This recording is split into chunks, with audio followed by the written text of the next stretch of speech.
author, climbing All the anybody rickety cares stairs. about these days is water. Yes.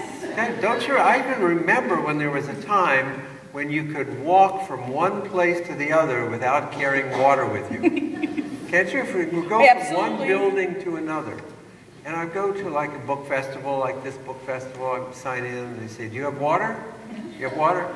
I don't need water. Why do I need water? I put no water here. Yeah, I read see, this there's book. no water. See, I knew I read your book, that every person tries to foist upon him the water, and then the manager of the bookstore falls asleep in the back while she's listening, you know, listening to the... She's based on a real person. I was she quite... actually owns a bookstore in Sag Harbor. I was quite sure that she was based on at least one real person. There's a really, really great twist at the end of this book, and don't say it. I won't. But there's a guy who wrote for the Tennessean, wrote an interview with me. Is it in this morning or yesterday morning? Somebody said they read an interview with us. In the Tennessean. They gave this it guy away. I talked to on the phone, he gave away one of the big surprises. It's put in this article. Don't read the interview until you've read the book. He's probably here, right? Yeah. Yeah. Well, so is the real great horror in that is that there won't be a sequel? No, there won't be a sequel. Oh, so then that is no. I think I pretty much did it with this book. It's pretty much complete. I mean, if readers like it, and if it does well, I'll be happy to write more adult books. I mean, it was fun. It was a challenge for me. Is it more of a challenge to write an adult book because you're going into uncharted territory, or is it more freeing because you're going into uncharted territory? It's harder because it's long. It ruined my summer. Really, it takes a long time. I don't know. Seriously, it's sort of like a runner who usually does sprints and then suddenly decides to do a marathon. It's all the same skills, but you have to do everything differently. It's like everything has to be different. It's a long distance thing. And I'm not, it's 400 pages. A Goosebumps book is 120 pages. So it's worth 4 Goosebumps. And yeah, it's four Goosebumps books.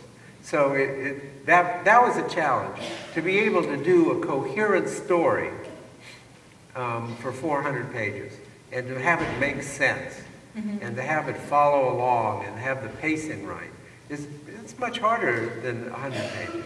Even to remember the names of the characters for me, so the same names end up. I once did a Goosebumps book about a boy named Chris, and halfway through the book he was suddenly Chuck. Maybe too many books, I don't know. Have to keep a little record of all your names. That's really bad. So it was a challenge, and then I did things with Red Rain that I don't do with Goosebumps. I had to do research. What kind of research did you have to do? Well, I did all kinds of research about twins, just to find out all the lore about twins. And then I had, the very first part of the book is on this island off South Carolina, where the hurricane comes. And I've never been to the Outer Banks. I'd never been there. And I thought, this is sort of a game for myself. Let me see if I can get it right. I'm going to do research. I'm going to get the birds right. I'm going to have it look right. So I'm going to get the vegetation. I had to, and I'm going to do this without ever seeing it. I'm going to do this island so people say, wow, you really got it. That's right. That's the way it looks, all right. And that was just a game for myself. And so I did a lot of research on the Outer Banks Islands. Have you gone there yet? No. No, I haven't gone. I'm home writing books. You're home writing books? I don't get out much. Well, and also with the books, you've had movies. I don't know why I pronounced it movies. Movies, TV, video games. There's an amusement park attraction. There was. No, this was a thrill of my life. We had a Goosebumps attraction at Disney World. This was like, for me, I love Disney World. And to have my own land, it was a great thing. Here, I'll tell you a really humiliating story. I have a couple Disney World stories. But one, we did a Goosebumps, we had this Goosebumps Horrorland at Disney World. And we did a motorcade, what's that? I don't know. Something's dinging. We did a motorcade parade through the park, and a Goosebumps motorcade parade. And they had bands, and all the Goosebumps characters were in costume, and they had a white Cadillac convertible.